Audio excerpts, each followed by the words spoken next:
I have all your secrets recorded. Every deal, every kill, every weakness.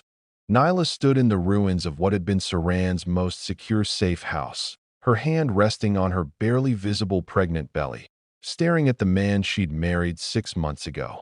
Smoke still curled from the wreckage outside. Bodies were being carried away, and she'd just detonated a bomb that could destroy everything they'd built. Saran's expression didn't change. The snake tattoo on his neck seemed to coil tighter. Why are you telling me this? Because I'm not your queen anymore. I'm your equal, and equals need insurance. He smiled. It didn't reach his eyes. What do you want? Everything. Half of everything. Legal papers. Legal protection. Or I walk away with our child, and all your secrets go to every law enforcement agency in the country. The silence stretched. Outside, sirens wailed. Inside, the Snake King studied his wife like she was a puzzle he'd finally solved but didn't like the answer to. Done, he said. Hours earlier, none of this seemed possible. Before we continue, I need to ask you something. If you're enjoying this story so far, hit that like button and drop a comment telling me where you're watching from, whether you're in London, New York, Sydney, or anywhere else in the world. I love seeing how far these stories reach. Now, let's go back to where everything started falling apart. Nyla woke up in the Black Crest penthouse bathroom, her face pressed against cool marble, vomiting for the third morning in a row. She'd told herself it was stress. The wedding 6 months ago had been small, private, the kind where people wore weapons under their formal wear. Marriage to Kang Saran meant living in a world where danger wore expensive suits and made polite conversation before ordering executions. But this wasn't stress. She stared at the pregnancy test on the counter. 2 lines. Undeniable. Nyla. Saran's voice came from the bedroom. We have a meeting in an hour. She shoved the test into her pocket, rinsed her mouth, and emerged trying to look normal. Saran was already dressed, reviewing something on his tablet. He looked up, and those dark eyes that missed nothing swept over her face. You're pale. I'm fine. You're lying. He set down the tablet. What's wrong? Nyla opened her mouth to tell him. The word stuck, because telling him meant making it real, making it a target. In Saran's world, weaknesses were exploited. Children were leverage. She'd seen it happen to others in the 6 months since she'd entered this life fully. Bad dream, she said instead. That's all. Saran studied her a moment longer, then nodded. He didn't push. That was one thing she loved about him. He gave her space to come to him when she was ready. If only she knew when that would be. The meeting was with Dmitry Volkov, a Russian mob boss who controlled the eastern shipping routes Saran needed for a new operation. They met at a neutral location, an upscale restaurant Saran owned, closed to the public, filled with armed men pretending to be waiters. Dmitry was massive, 6'5", with hands that could crush skulls and a smile that suggested he'd done exactly that. He looked at Nyla the way predators looked at prey, and she felt Saran's hand tighten almost imperceptibly on her waist. So this is the famous siren, Dmitry said in accented English. I heard you performed 3 weeks ago. Magnificent. The way you play violin, like you're making the instrument confess its sins. Music is honest, Nyla said carefully. It says what words can't. Indeed. Dmitry's gaze traveled down to her hand, to the black diamond ring. And you married the Snake King. Fascinating choice for a woman who was nearly destroyed by one monster. Most would run from all of them. Saran's voice was silk over steel. My wife's choices are her own. Shall we discuss business? The negotiation took an hour. Trade routes, percentage splits, territory agreements. Nyla listened more than she spoke, but when she did speak, both men paid attention. She'd learned the language of power in 6 months. How to read microexpressions, when to push, when to yield, how to make a suggestion sound like their idea. As they left, Dmitry caught her arm. Saran's men tensed. Dmitry didn't seem to notice or care. A word of advice, Mrs. Kang. In our world, beautiful things break first. Be careful you don't become collateral damage in someone else's war. I'm nobody's collateral, Nyla said quietly. I'm the war. Dmitry laughed, released her arm. I believe you. That's what makes you dangerous. In the car, Saran said, He wants you. I noticed. He'll test me. Try to take you to prove he can. Saran's hand found hers. I need you to be careful. Dimitri isn't like Evan. He's professional, patient, deadly. Nyla looked out at Iron Vale City sliding past. I'm pregnant. The words fell into silence. Saran didn't react for 3 full seconds. Then he told the driver to take them home, voice absolutely controlled. They didn't speak until they were back in the penthouse. Door closed, the world locked out. How long have you known? Saran asked. I took the test this morning. And you told me during a negotiation with a Russian mob boss who already wants to kill me. He ran a hand through his hair, a rare tell that he was actually rattled. Nyla, do you understand what this means? That we're having a baby? That you're now the most valuable target in Iron Vale? That every enemy I've ever made will see you as leverage? That our child will be born into a world where kidnapping is business and murder is negotiation? He crossed to her, took her face in his hands. I can protect you. I will protect you. But you need to tell me things like this immediately. Not hours later. Not during business. Immediately. I was scared, she admitted. Of me. Of what it means. Of whether we can do this. Of whether I want to bring a child into your world.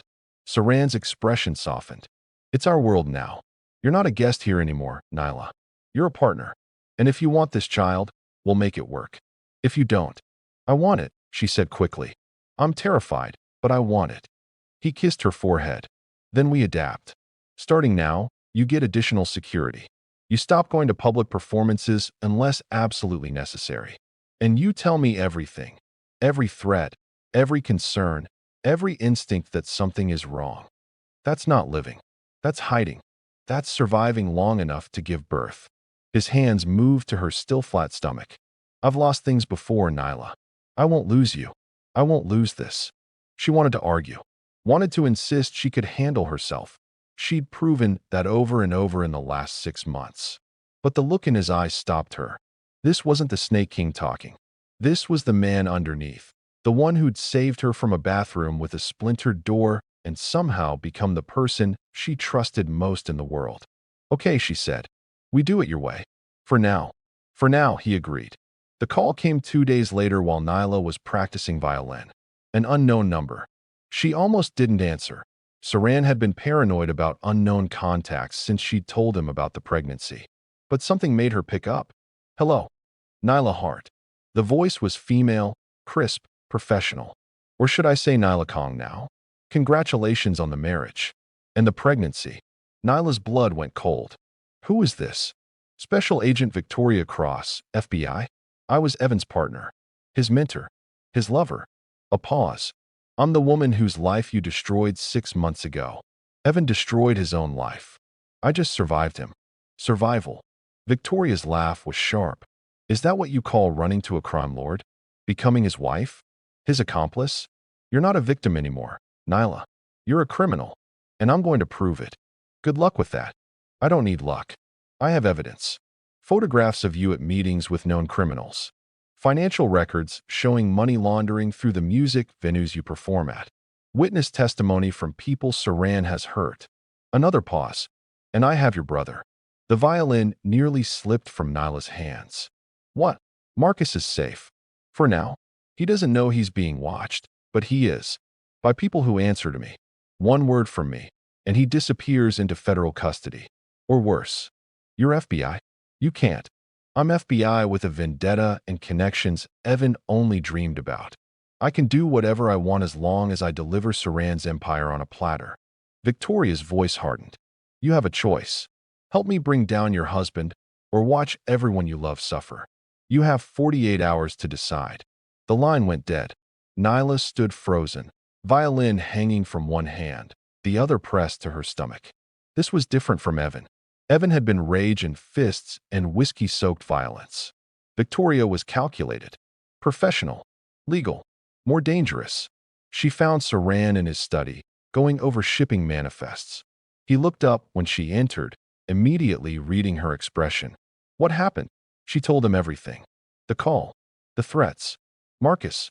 Saran listened without interrupting, his face carved from stone, the snake tattoo seeming to writhe with suppressed violence. When she finished, he said. Victoria Cross. She's been investigating me for 2 years. Evan was feeding her information before he got greedy and started cutting his own deals. He stood, moved to the window. She's good. Very good. And she's not bound by the same rules street criminals are. What do? We find out if she's bluffing about Marcus first. He made a call, spoke in rapid Korean, hung up. My people will verify his location within the hour. If he's actually under surveillance, we'll know. And then we make a choice. Saran turned to face her. I can disappear him. Take him somewhere even the FBI can't reach. But that means he'd have to leave his entire life behind. His job, his friends, his girlfriend. Girlfriend? Nyla blinked. Marcus has a girlfriend? For 3 months. Sarah Chun. Works in marketing. Saran's expression darkened. We've been running background on her. So far, she's clean. But if Victoria has Marcus under surveillance, she could be a plant, Nyla finished. Sarah could be working for Victoria. It's possible. Nyla sank into a chair. This is insane. We can't live like this. Suspecting everyone.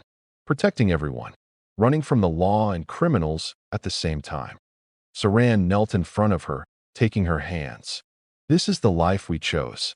Both of us. You knew what marrying me meant. I knew in theory. This is different. This is real. She looked at him, really looked at him. What if we just stopped? What if we took whatever money we could carry and disappeared? Started over somewhere quiet, with a federal agent hunting us and a Russian mob boss who wants what's mine? We wouldn't last 6 months. He squeezed her hands. The only way out is through, Nyla. We face Victoria. We end this. Permanently. How? We give her what she wants. Or make her think we are. A dangerous smile crossed his face. We've been playing defense. Time to attack. The plan was insane. Brilliant and insane in equal measure. Nyla would contact Victoria, agree to cooperate. She'd wear a wire to Saran's meetings, feed the FBI information. But the information would be carefully controlled, real enough to be believable, useless enough to protect the actual operation. Meanwhile, Saran's people would work to identify who in his organization was feeding Victoria intel, because someone had to be. Nobody was that good without inside help. This is dangerous, Nyla said as Saran's tech person fitted her with a nearly invisible wire. If Victoria figures out we're playing her. She won't, Saran said. She wants to believe you'll betray me. Her hatred of what happened to Evan makes her vulnerable to confirmation bias. We exploit that. And if I actually have to give her something real, then you do. This organization has survived worse than FBI investigations. It'll survive this. He cupped her face. But you need to sell it, Nyla. She can't suspect you're acting. Which means when you're with her, you need to actually hate me. Can you do that? Nyla thought about the bathroom door. About Evan's fists. About the fear that had ruled her life before Saran's men arrived like violent angels. Yes, she said. I can do that.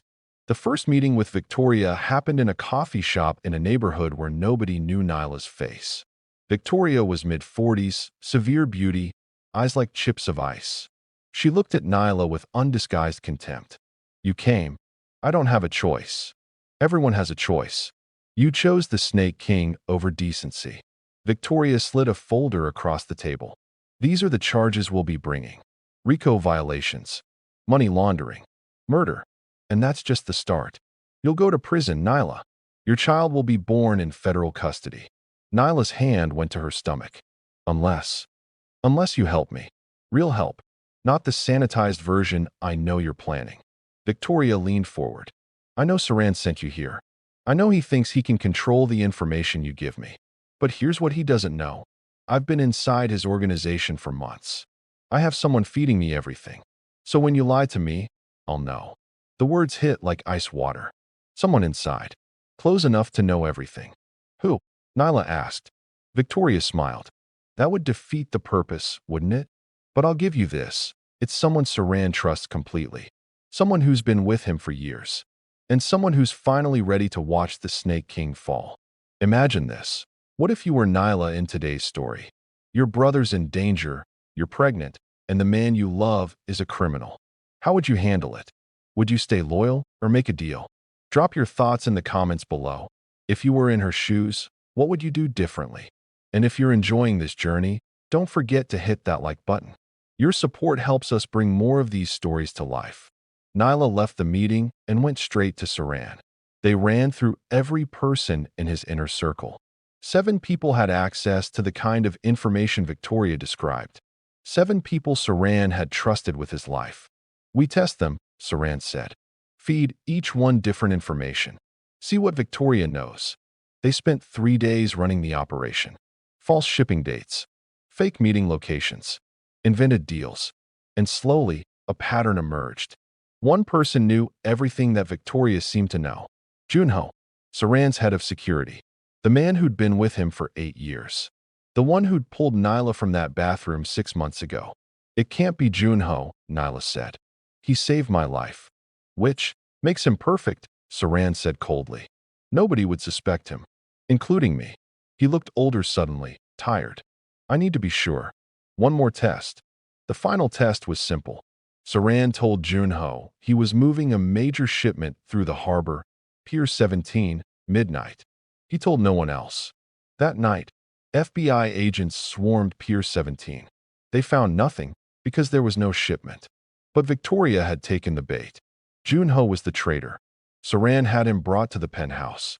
Junho entered the study looking calm until he saw Nyla sitting there, wire visible on the table beside her. Boss, I can explain. Explain 8 years of loyalty followed by betrayal? Saran's voice was conversational. Deadly. Explain feeding the FBI information that could have gotten Nyla killed? Gotten our child killed. Junho's eyes widened. Child? I didn't know. You knew enough. Saran stood, and the temperature in the room seemed to drop.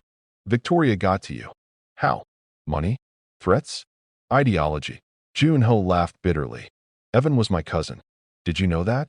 Distant, but family. Victoria showed me what you did to him. The transport accident, that wasn't an accident.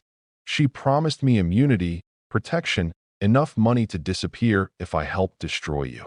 And you believed her, Nyla said quietly. The FBI doesn't make deals with traitors after they're done being useful. Better than staying here waiting to die in whatever war Saran starts next. Junho looked at his former boss. You're a monster. You've always been a monster. I just stopped pretending it was okay. Saran moved faster than Nyla had ever seen. One moment he was across the room. The next, his hand was around Junho's throat, slamming him against the wall. You betrayed me. Endangered my wife. Endangered my child. His voice was barely above a whisper. Give me one reason I shouldn't end you right now. Because I'm wearing a wire too, Junho choked out. Victoria's listening. You kill me. She has you on murder. Saran's smile was terrible. You think I care about murder charges when I'm already looking at RICO violations. His grip tightened. The only question is how much you suffer first. Saran. Nyla stood. Don't. Not like this. Why not? He deserves it. Because our child deserves a father who doesn't murder people in front of their mother. She moved closer, keeping her voice low. And because killing him doesn't solve the Victoria problem. He's more useful alive.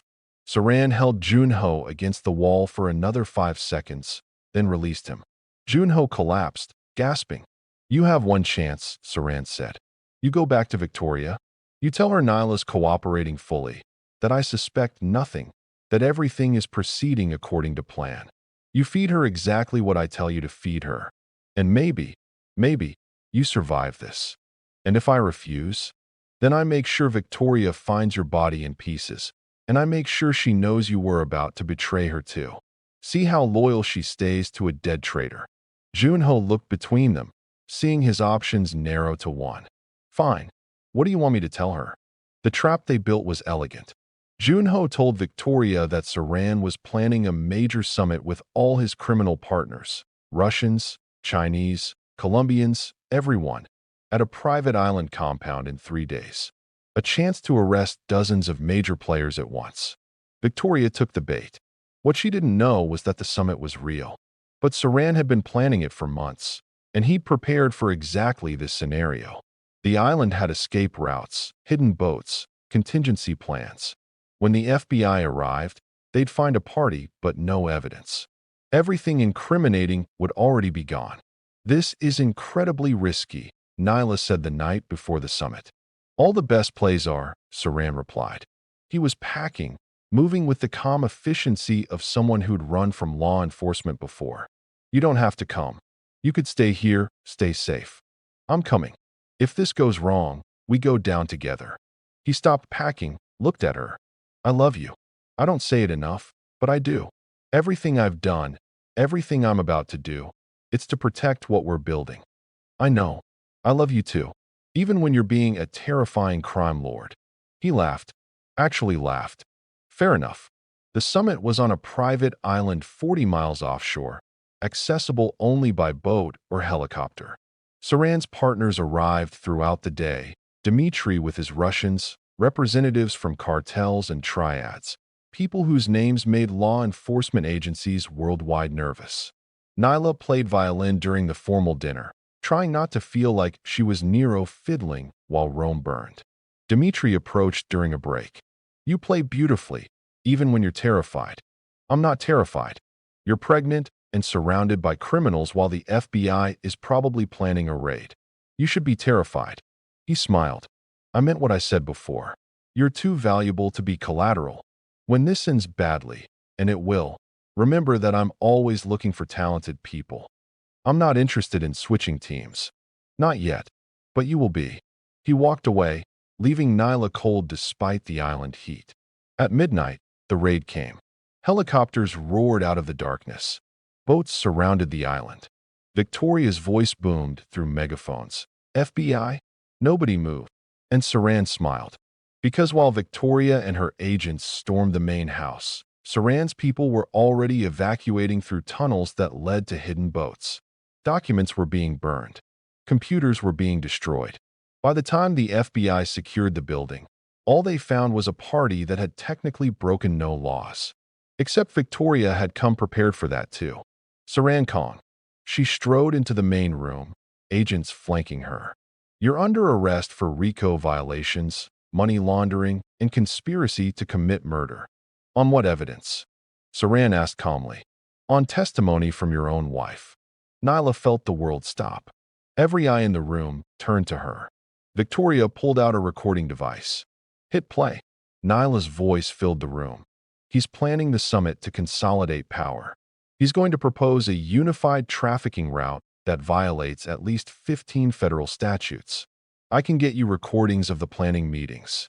Saran's expression didn't change, but something died behind his eyes. Victoria smiled in triumph. Your wife has been working with me for weeks. Every meeting, every plan, all recorded. And now you're done. Agents moved to cuff Saran. He didn't resist. Just looked at Nyla with a betrayal so profound it was physical. And Nyla pulled out her own recording device. You might want to hear this first, she said. She hit play. Her voice. He's planning the summit to consolidate power. Victoria's voice, cutting in. Perfect. We'll use that to freeze his assets. And once we have him, we'll make sure the trafficking charges stick even if we have to manufacture evidence. Silence in the room. Victoria's face went white. That's out of context. That's not. Nyla kept playing. Victoria's voice continued. I don't care about the law here. I care about destroying him. Whatever it takes.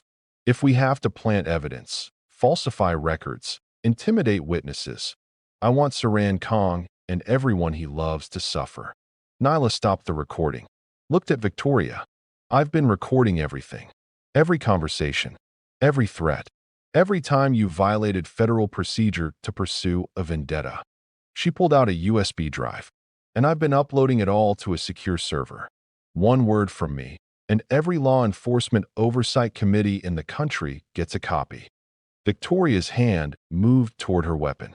20 guns from Saran's partners all drew simultaneously. I wouldn't, Dmitry said pleasantly. This has been entertaining, but I think we're done here. Victoria looked around, seeing her situation clearly. Outgunned. Recorded. Finished. You're still criminals, she spat. This changes nothing. It changes everything, Nyla said. You have no case. No credible evidence. Just an illegal investigation built on falsified testimony and entrapment. Walk away now, or I release everything and you spend the next decade fighting corruption charges." For a long moment, Victoria didn't move. Then she lowered her weapon. "This isn't over." "Yes," Saran said quietly. "It is." Victoria and her agents retreated. The helicopters lifted off. Silence fell over the island. Saran turned to Nyla. The betrayal in his eyes had transformed into something else. Something like respect and fear. "You played me," he said. "I played everyone." Nyla walked to him, held up the USB drive. "I've been recording everything since we got married. Every meeting, every deal, every kill you've ordered. Insurance, I told myself. In case I needed to run. In case you turned into Evan. And, and I'm tired of being protected. I'm tired of being your wife, your possession, your weakness." She placed the USB drive in his hand. "I want to be your partner. Really your partner. Equal stake. Equal say. Equal power." The room was silent. Every crime boss present watched to see how the Snake King would handle his wife demanding equality. Saran looked at the drive. At Nyla. At the future shifting between them. Then he laughed.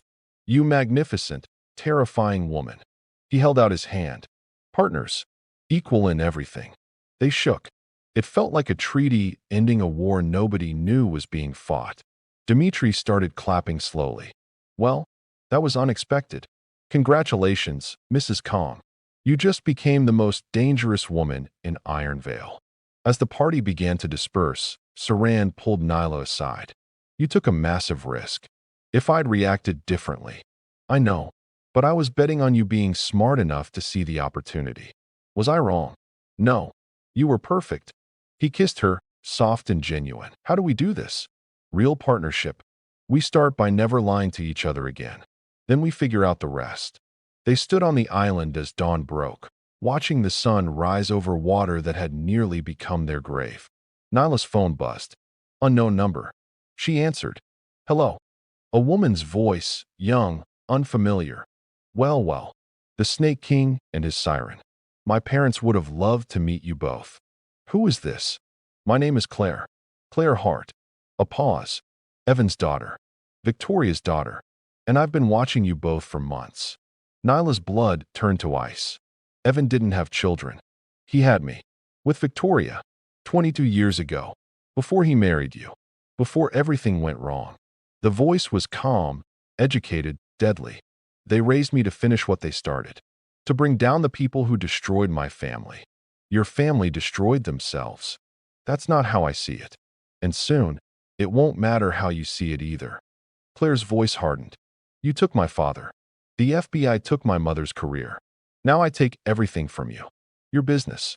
Your child. Your life. We'll find you first." "No, you won't. Because unlike my parents, I'm patient, smart, and I have resources they never dreamed of." A soft laugh. "See you soon, stepmother." The line went dead. Nyla looked at Saran. He'd heard every word. "We have a problem," she said. "No," Saran replied, pulling her close, his hand on her stomach where their child grew. "We have a war. And this time, we fight it together." Behind them, the sun finished rising. Ahead of them, an enemy they couldn't see prepared to strike. And between them, a partnership forged in violence and sealed in blood stood ready for whatever came next. The Snake King and his siren. Together, they were unstoppable. Apart, they were dead.